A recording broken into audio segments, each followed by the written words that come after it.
Muy buenos días, bienvenidos a Canal Agrositio. Arrancamos el mes de diciembre y venimos con muchos cambios, muchos movimientos, ¿no? Y en eso tal vez la expectativa más grande, tal vez la mayor cantidad de centímetros que uno ve en el diario, que uno escucha en la radio, en la televisión, tienen que ver con la economía. La gran expectativa es tenemos variables macroeconómicas que nos afectan en la micro a todos, ¿no? Desde el dueño de un kiosco hasta un productor agropecuario en el Valle de Río Negro.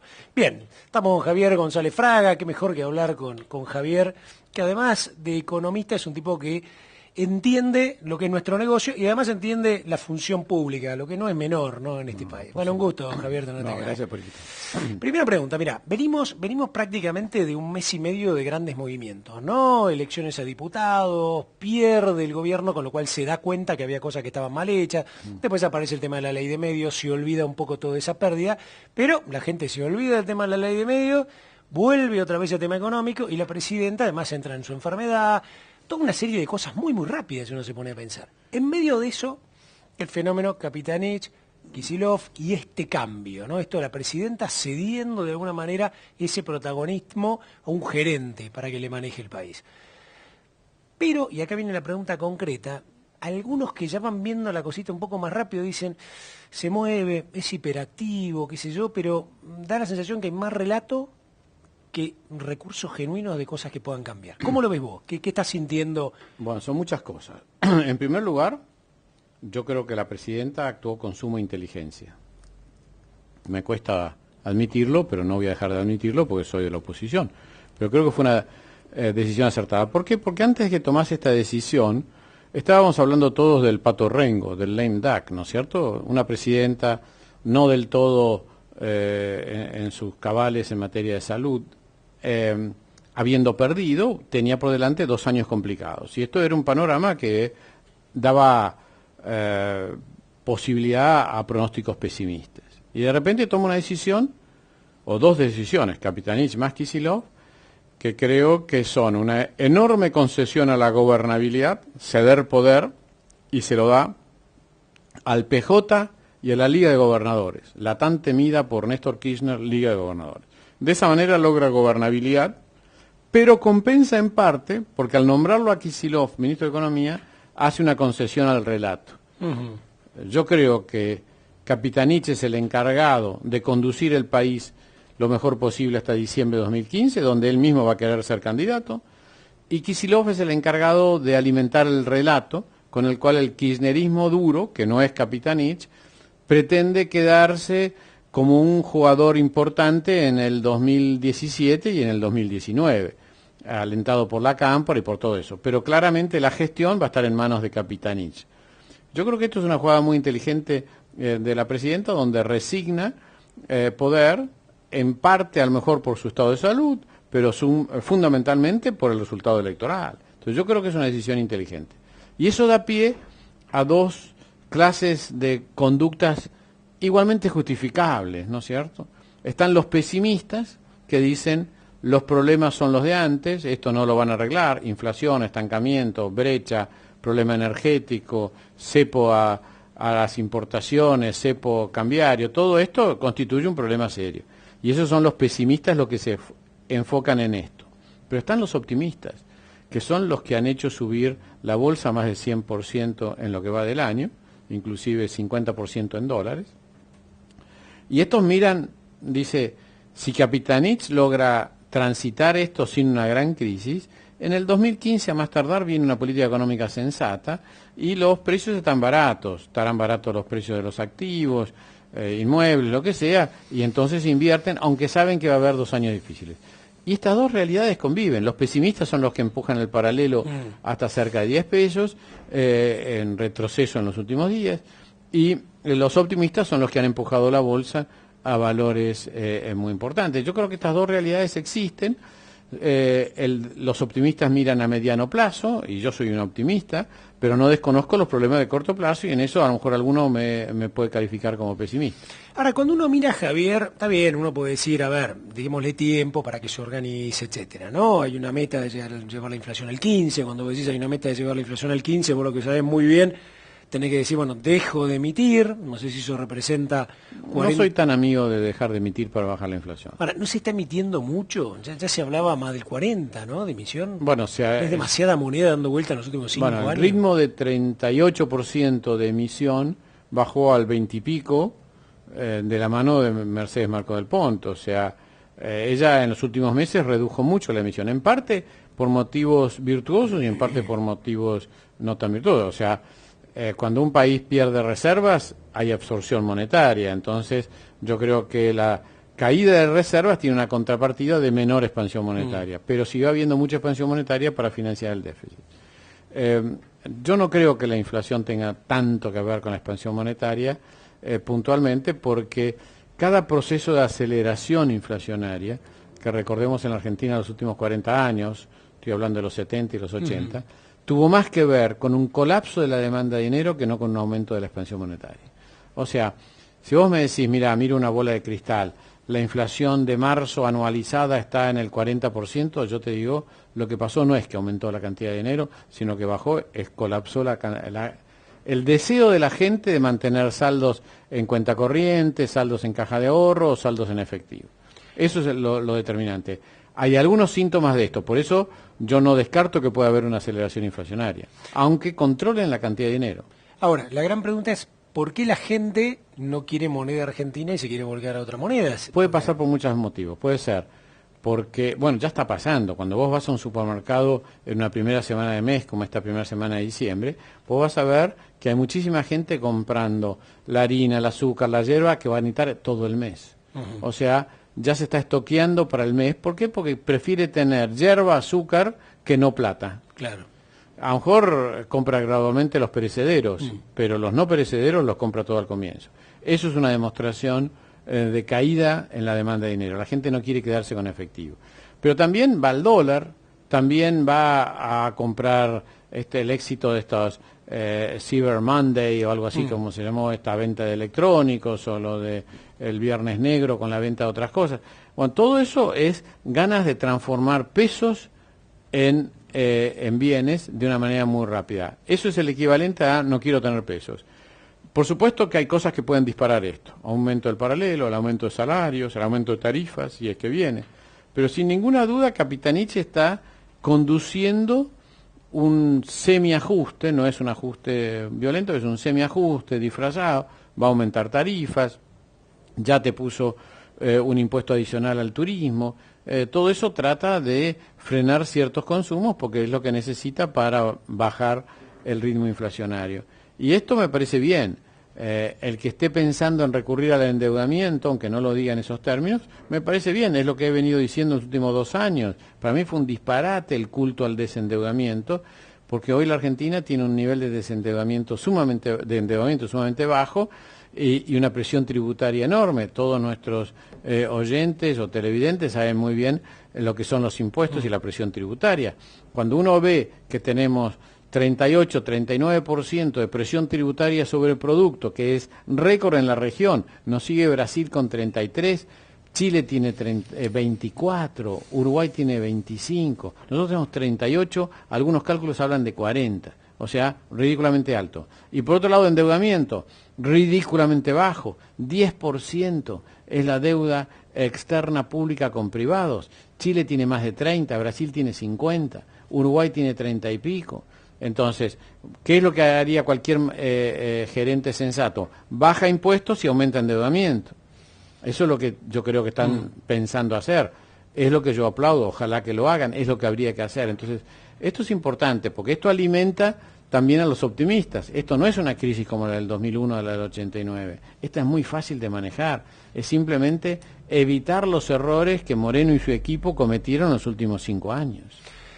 Porque da la sensación de que si no se toman ciertas medidas, el 2014 va a ser como complicado, ¿no? Yo que estoy continuamente con productores, otro día estaba con Santiago de Solar, hablaba, cuando uno dice, claro, todos estamos mirando la coyuntura de esta campaña y sobre todo que llueva, ¿no? Y la realidad es que en eso Dios nos ayuda. Pero uno mira el 2014, márgenes muy, muy estrechos, ya todos esperando precios que no van a venir nunca, aumento de costos en dólares, algunas actividades intensivas, porque acá la realidad es cuanto más extensivo sos, en el fondo menos estructura tenés. Un tipo que hace 2.000 hectáreas de soja directo, que no tiene ningún problema, el tipo que tiene un field, tiene que tener gente de nivel, o el tipo que tiene una empresa, o un tambo, etcétera, etcétera, tiene costos estructurales crecientes y en realidad no factura mucho más, ¿no? Lo mismo que factura pila, esto mismo, etcétera.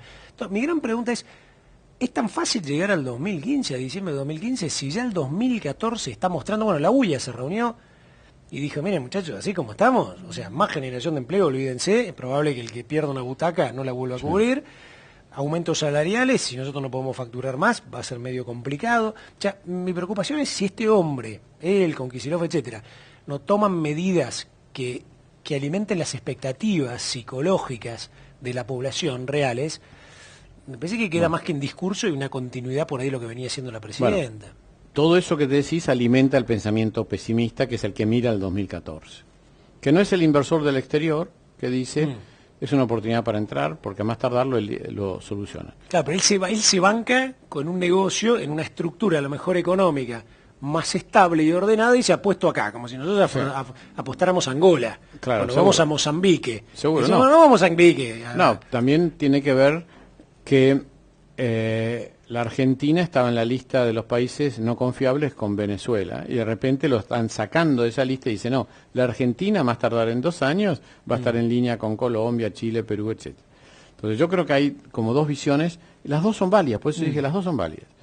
Ahora, también es cierto que vamos a tener mucho menos rentabilidad en el 2014, que va a ser un año recesivo, que va a ser un año con riesgo de inflación mayor, es un año de riesgo de default, porque si prosperan todas estas denuncias de los holdouts, podemos llegar a tener un default.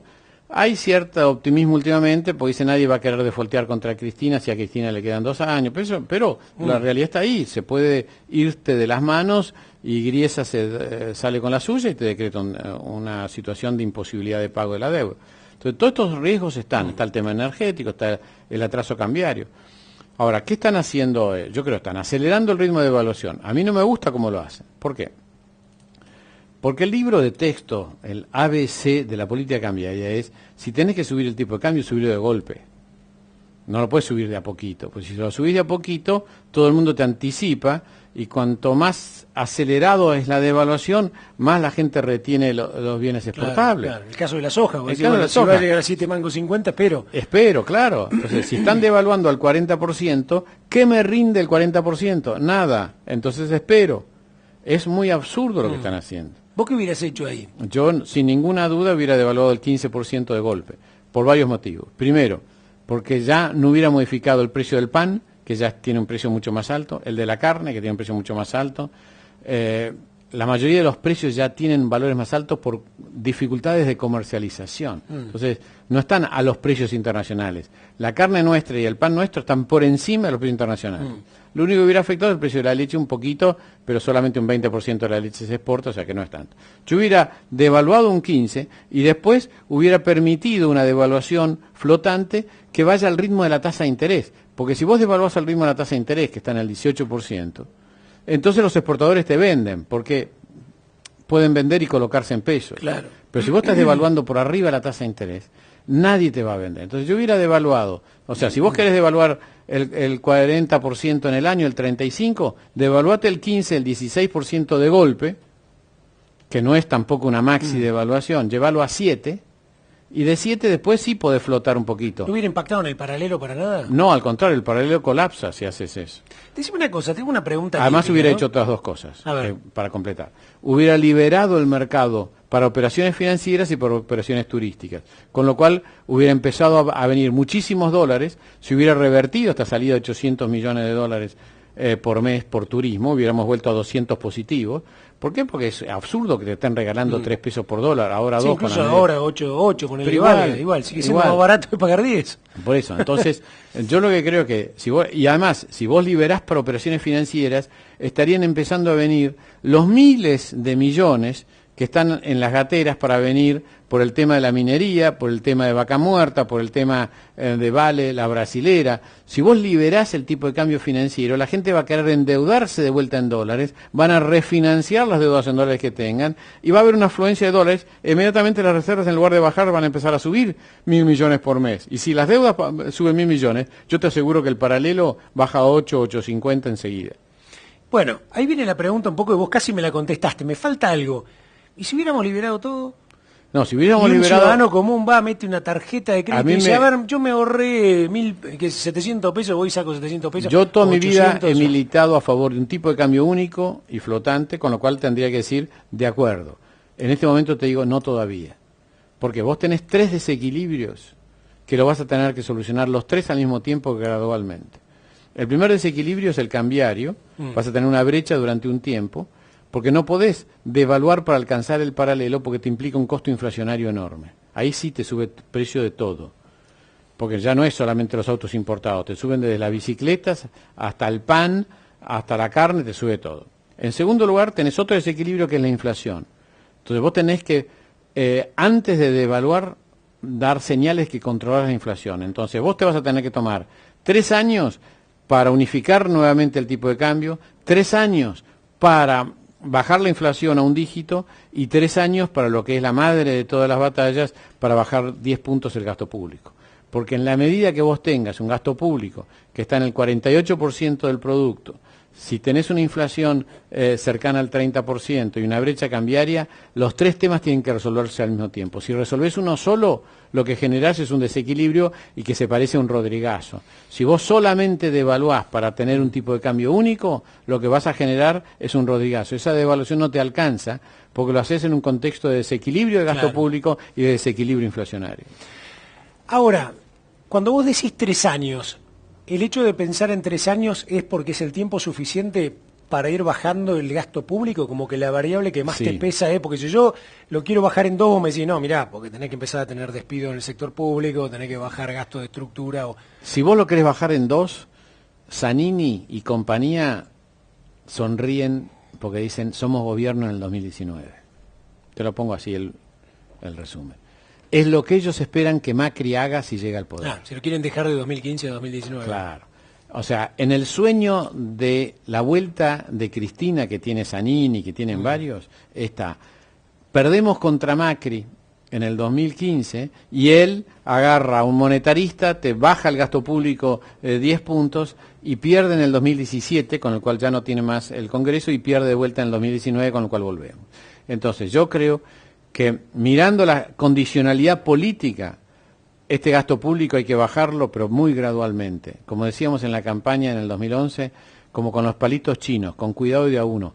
Vos a una cantidad de millones de personas, 5 o 6 millones de familias, no le puedes decir de la noche a la mañana, mira, te quedaste sin planes, ahora la tarifa vale tanto, el transporte vale tanto. Eso te genera un incendio social, porque hace 10 años que estás diciendo algo distinto. Entonces yo creo que eso hay que desarmarlo muy gradualmente. Hay que empezar subiendo las tarifas para la mitad más rica y hay que empezar a analizar plan por plan a ver cuál es el que es genuino y cuál es el que está atado políticamente. Y después tenés que empezar una política de reducción del empleo público muy gradual. Si vos no lo haces así, se la estás dejando picando en la puerta del arco para que te hagan un problema social y realmente tengas un problema muy serio. Hablando de gasto público y hablando sobre todo del que debe ser uno de los factores más grandes, que es el empleo público, ¿no? Hay provincias que viven de eso. A mí me tocó estar en Santa Cruz. Los subsidios son más importantes. Santiago del Estero, etcétera. Los subsidios son más importantes. Sí, mucho más. Pero subió 60% el empleo público en 10 años. Claro, eso, ¿no? Entonces vos decís, ahí, es tan difícil crear políticas, no quiero usar la palabra activa, ¿no? Pero políticas que permitan que las empresas privadas puedan absorber más gente. Porque lo primero que aparece el empleo suyo, entonces te agarra, lo raja a los 4 que tiene como empleado y mete uno más barato. Totalmente de acuerdo. Por eso, yo creo, y lo he escrito esto, vos tenés que hacer un shock de medidas que tengan impacto inmediato y otros que tengan impacto gradual. Las de impacto inmediato, además de las cambiarias, una devaluación de un 15%, después seguir devaluando pero al ritmo de la tasa de interés, desdoblar para recuperar reservas, tienen que estar complementadas con un shock de competitividad para generar inversión en el sector privado. Y tienen que pasar por la reducción de los impuestos. Tenemos que animarnos a reducir el IVA. Yo hablo de 4 o 5 puntos. Lo ideal sería bajarlo 8 puntos al 13%. Animarnos a dejar todas las retenciones en cero, menos la soja en el 20%. Todo el resto en cero. Todo eso genera un hueco fiscal muy grande. Ese hueco fiscal hay que financiarlo con endeudamiento. Pero entonces vamos a ver el esquema virtuoso que vos imaginás. Si yo le devuelvo rentabilidad a la actividad privada, al aceite de oliva en Catamarca y San Juan, al azúcar de Tucumán y Salta, a las actividades citrícolas también de Tucumán y de Corrientes, al vino de Río Negro, que tiene un montón de mano de obra, a Río Negro con la fruta la metalmecánica, que tiene un montón de gente. Todo eso. Cuando vos bajás la presión tributaria vas a ver y si liberás el mercado financiero de cambios vas a ver un aluvión de inversiones donde entonces vas a poder ir bajando gradualmente el gasto público. Vos fíjate lo que es entonces la lógica, claro. O sea, por un lado haces una medida de shock para devolver rentabilidad al sector privado, fundamentalmente al exportador, pero no únicamente al exportador, y entonces van a empezar a generar demanda de empleo, que hoy está para abajo, para arriba, y entonces vas a poder bajar el empleo público. Pero si vos bajas el empleo público sin generar esto, claro, lo que tenés es un problema social. Vuelvo un poco a la coyuntura y me aparecen estos 3.000 millones de dólares que las exportadoras le adelantarían al gobierno pensando que ellos la van a empezar a tener de nuevo en marzo, abril. Sí. Pero por el otro lado digo, a ver, vino Kicillof y se le siguen yendo 120, 150 millones de dólares por día, ¿no? De dólares. Entonces hago la cuenta y digo, a ver, entran las 3.000 millones y le van a durar un mes y medio, ¿no? Sí. Con 20 días laborales de apertura, sí. Un mes y medio. ¿Cómo lo ven esto? ¿Lo ven como para compensar ese mes y medio o están Seguro. Pensando que van a empezar a bajar, que no se les vaya tanta plata? Bueno, yo creo que por empezar les sirve para bajar el mes y medio, o sea, sirven 3.000 millones, están pensando en pedirle 5.000 millones a organismos internacionales, que son créditos que están otorgados, pero como tenemos un INDEC no creíble, no se cumple una condicionalidad macroeconómica. O sea, cuando vos el Banco Mundial te presta 3.000 millones, como se aprobó hace pocas semanas, hay una cláusula que dice condicionalidad macroeconómica. Eso es el ok del Fondo Monetario. El Fondo Monetario no te da el ok porque no tenés estadísticas confiables. Por eso están trabajando en este INDEC nuevo. Entonces, los 3.000 millones de corto plazo de los cerealeros, los 5.000 millones de desembolsos de organismos, Club de París puede proveer otros 2.000 millones. 8.000, vamos en 10.000. Entonces estamos ahí armando. Ahora, todo esto... a mi gusto sería mucho más factible si liberasen el tipo de cambio y si dejasen de perder 1.500 millones de dólares entre importación de energía innecesaria, ahora te explico lo que es innecesaria, y el turismo. El turismo te está consumiendo hoy 1.000 millones de dólares por mes. Que el turismo, como dijiste vos, si liberaras el dólar turístico... Volverías a la situación de 2 años atrás, donde sería superavitario en 200 millones. La gente dice, no, pero los turistas vienen porque venden el paralelo. Los turistas que venden el paralelo son los uruguayos que lo compran en Montevideo y vienen a hacer compras por el día. El otro no está acostumbrado a agarrar, venderle un arbolito, euros y... Nadie. El europeo y el americano, que era el turismo fuerte que venía a gastar, paga el hotel con tarjeta, paga el avión con tarjeta, paga el turismo interno con tarjeta, y a todos ellos les sale 6 pesos el dólar, con lo cual Argentina es carísima. Si vos liberases esto, vendría de vuelta un aluvión de turismo del exterior que además reactivaría la economía. Y el que se va tiene que pagar 10 mangos, lo piensa 2 veces. Por supuesto, ahora se van a ir todos los que ya compraron, porque por 6 meses se van a seguir yendo los que ya lo compraron. Pero te va a dejar de salir porque pagaron ya los paquetes y todas las cosas. Entonces, yo lo que creo es que estamos ante un problema que sería fácilmente solucionable si el gobierno dejase de ser negador. El gobierno es negador de la inflación, es negador de la recesión, es negador de la pobreza y es negador del tipo de cambio paralelo. Él cree que el tipo de cambio es el oficial y por eso hacen pseudo dólares con tema de impuestos, cuando en realidad lo que tendrían que hacer es permitir una libre flotación de un tipo de cambio turístico y financiero donde pueda actuar el Banco Central a comprar o a vender. Es muy distinto ir a un paralelo donde vos sabés que el central no puede aparecer, que ir a un mercado donde el central puede aparecer. Si la brecha desaparece, estoy seguro que colapsa el turismo al exterior. Fíjate, puede sonar contradictorio lo que estoy diciendo y déjame aclararlo. Hoy hay más turismo que quiere ir a Europa, a Brasil, a Uruguay, porque razona así. El paralelo vale 10, el oficial 6. Me están regalando 4 pesos, menos uno me sacan, no menos de 3. Si el paralelo bajase de 10 a 8, ¿aumenta o baja el turismo? La respuesta debería ser, aumenta el turismo afuera, no, baja.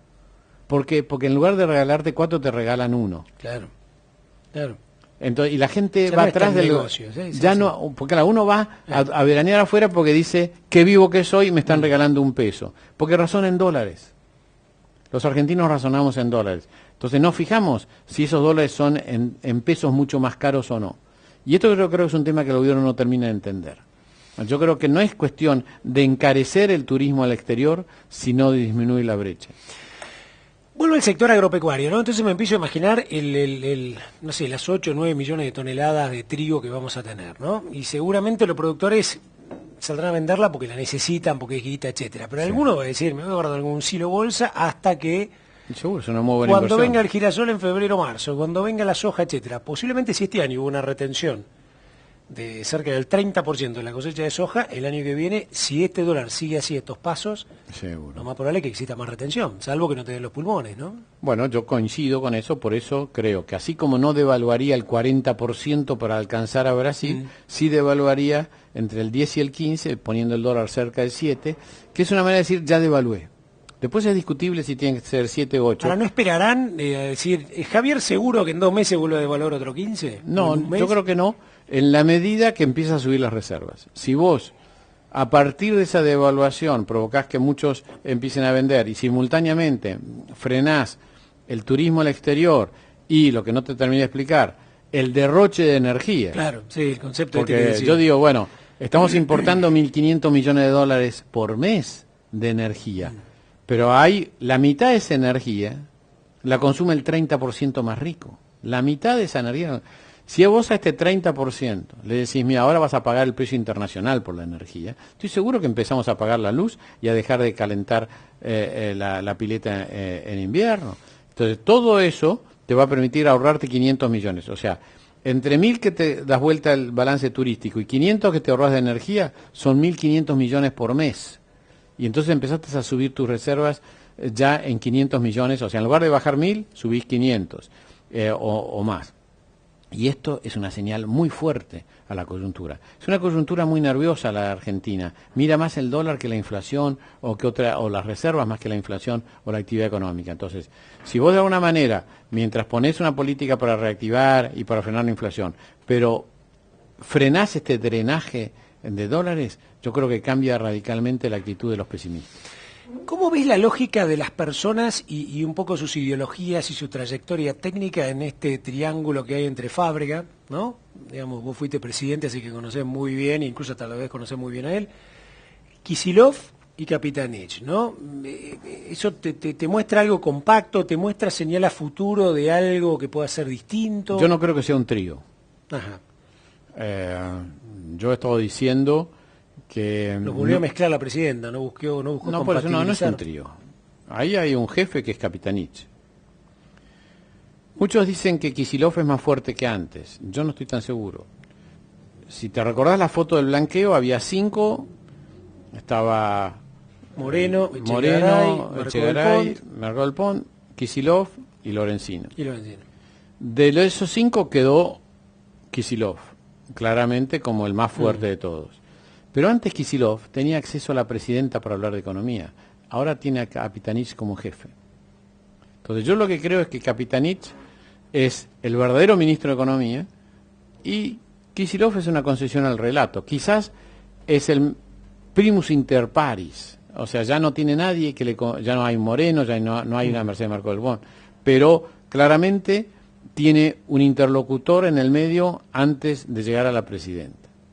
Y claramente muchas ideas, como pagar YPF, Kicillof hace un año había dicho, son unos idiotas los que piensan que le vamos a pagar una moneda YPF. Le están pagando el doble de lo que valía las acciones de Repsol, que tenía, o sea, las acciones de YPF que tenía Repsol el año y medio atrás. O sea, con 4.000 millones lo arreglabas a Repsol. Hoy le vas a tener que pagar 8.000. O sea, fíjate lo que ha cambiado el tema. Están volviendo al endeudamiento cuando el culto era el desendeudamiento. Están revisando los controles de precios, todo ese tipo de cosas. Entonces yo lo que creo es que vos ahí no tenés un trío de parejos. Tenés un jefe de gabinete con aspiraciones presidenciales, que es el que manda. y tiene ideas muy claras de economía y se considera un economista muy bien formado. Y lo es. Fábrega es un hombre a quien yo no conozco, o conozco muy poco, de prestigio entre banqueros, pero no es un macroeconomista.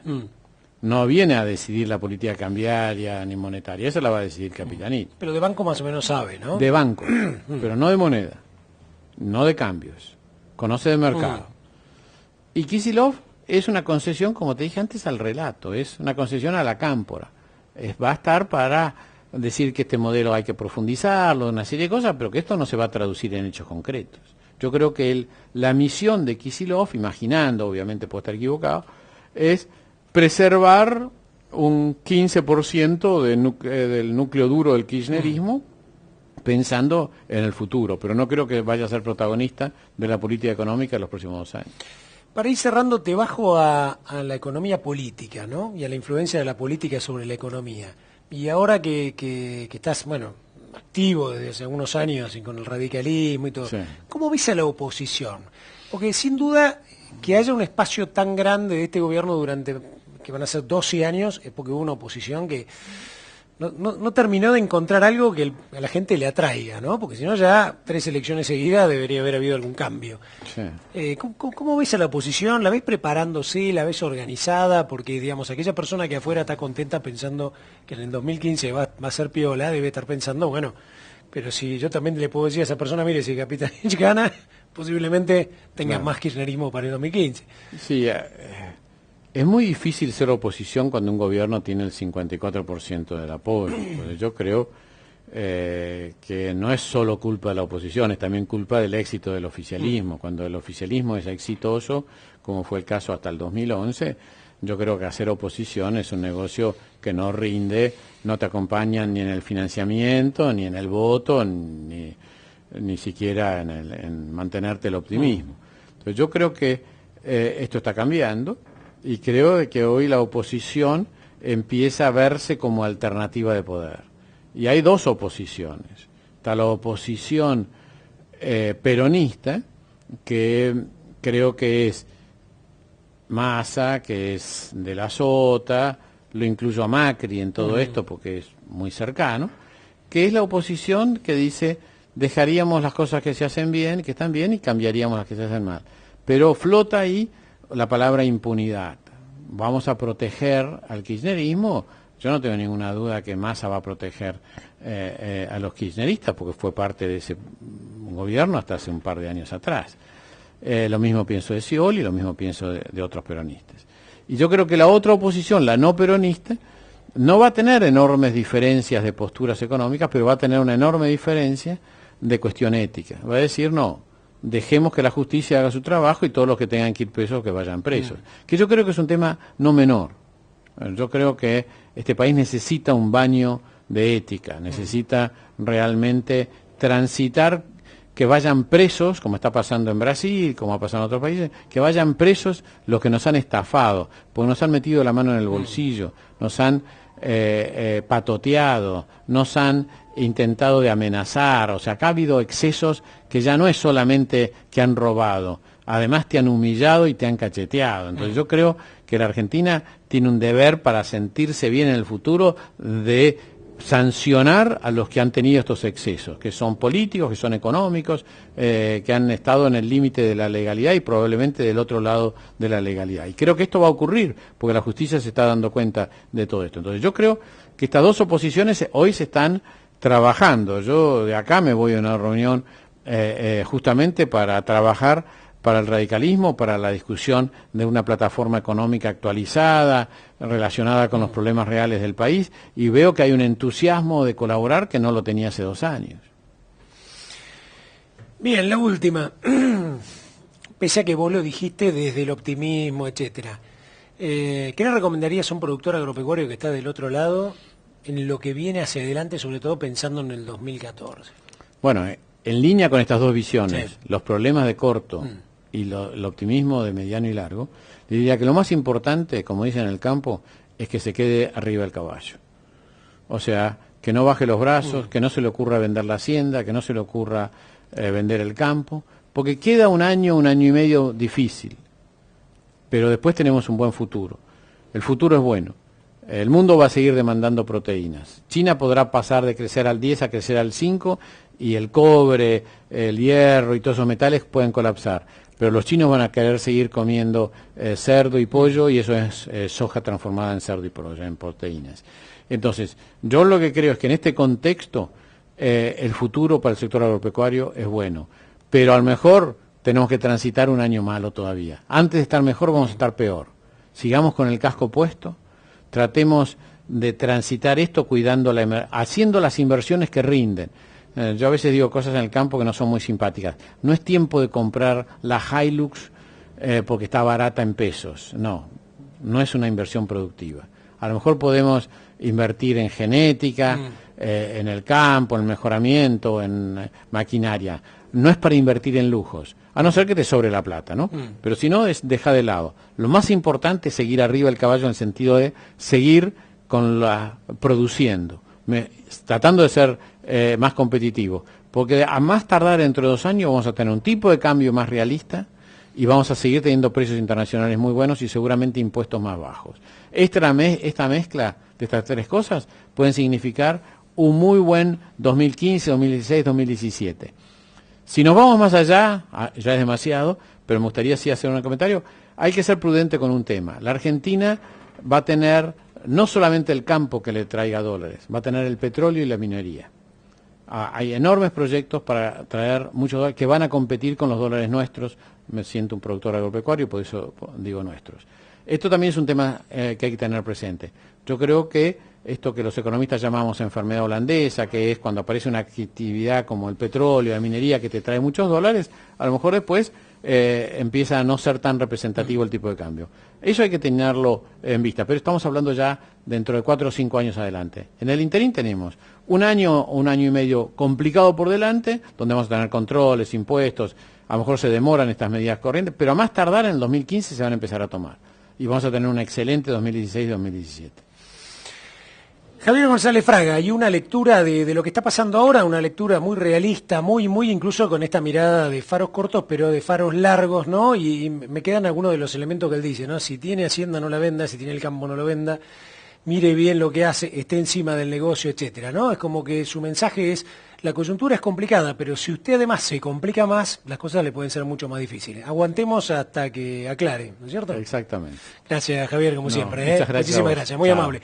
Con usted nos seguimos viendo acá en Canal Agrositio.